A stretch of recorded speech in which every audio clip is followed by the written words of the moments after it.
Awele was a woman whose beauty could halt the beating of a drum, skin the color of burnished gold, eyes like twin pools under starlit sky, and a smile that could coax a flower to bloom in harmattan.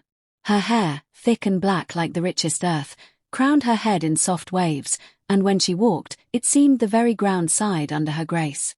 Men turned their heads when she passed, and women paused, admiring a beauty so rare it was whispered that even the gods might be jealous. It was this beauty, bright and untamed, that Ifeanyi, tall as an iroko tree and handsome as a prince from the old tales, noticed when he first saw her at the New Yam festival. His shoulders were broad, his skin smooth and deep like well-tanned leather, and his smile, white and even, could have charmed even the coldest heart. When he spoke, his voice rumbled like distant thunder, calm and full of promise, and every word he spoke to Awele wrapped around her like the finest silk. Their love blossomed quickly, fierce and joyful, and soon the day came when Awele, wrapped in flowing fabrics and adorned with coral beads, was led to Ifeanyi's home. But beyond the joy waiting at the threshold stood Mama Kelechi, a woman whose face carried the bitterness of years like cracks on a dry riverbed. Her skin was tired, her features sharp and pinched as if life itself had sculpted them in anger, and her eyes, always narrowed, missed no fault, no weakness. Where Awele shone like the morning sun, Mama Kelechi loomed like an angry storm cloud, her presence heavy, her beauty long buried beneath years of resentment. The first day Awele greeted her new mother-in-law, she knelt low, her radiant beauty humbling even the proudest elder, but Mama Kelechi only sneered. In her heart, Mama Kelechi had already decided. No matter how beautiful, no matter how kind, this one too would be broken. Awele set about her new life with the gentleness of flowing water, her laughter light, her hands tireless, her beauty seeming almost to bless the very walls of the house.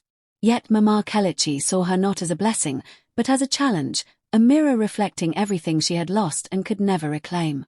Ifeanyi loved his wife dearly, his handsome face lighting up whenever Awele entered the room, but even he grew helpless against the cold, invisible wars his mother waged. In public, Mama Kelechi wore a mask of indifference.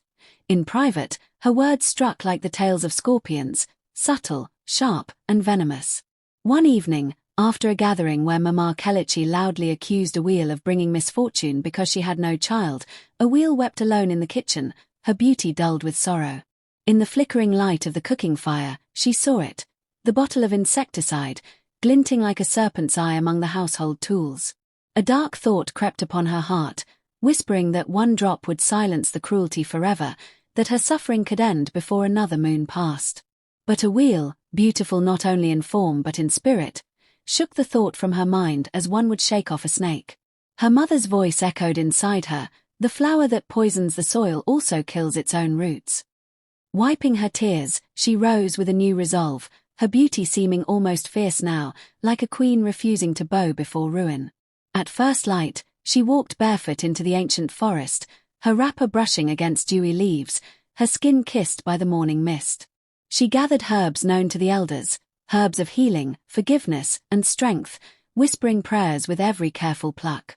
That night, she cooked a special meal, her hands moving with the certainty of one guided by higher spirits, her beauty radiant like a torch against the gathering darkness. She served Mama Kelechi with hands steady and heart pure, the aroma of the meal curling through the house like an unseen blessing. Mama Kelechi, suspicious and scowling, tasted it with caution, but her body, tired and bitter, welcomed the quiet magic hidden within.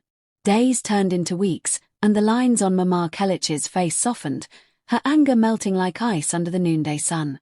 For the first time, she began to see Awele not as a threat, but as the daughter she never knew her heart had longed for. One night, as the rains played drums on the thatched roof and the fire warmed their bones, Mama Kelechi beckoned Awele with a wavering hand. "You have the beauty of the river maiden and the heart of the wise queen," she said, voice thick with regret. "I fought you because I feared you would see how much life had made me ugly inside." Awele, whose beauty was never just skin deep, knelt and rested her head against Mama Kelechi's knees, letting forgiveness pass between them without words. Ifeanyi, tall and handsome, watching from the doorway, felt his heart swell with pride, for he had chosen not only a beautiful wife but a woman whose spirit could heal wounds no medicine could touch. From that day forward, the house became a home, filled with laughter like the singing of many birds at dawn. Mama Kelechi, though still not a pretty woman, wore a lightness that made even her harsh features kinder, and the villagers marveled at the change. Whenever they asked the secret, Awele only smiled, her beauty glowing brighter than ever, and said, "A heart that carries love will always shine through."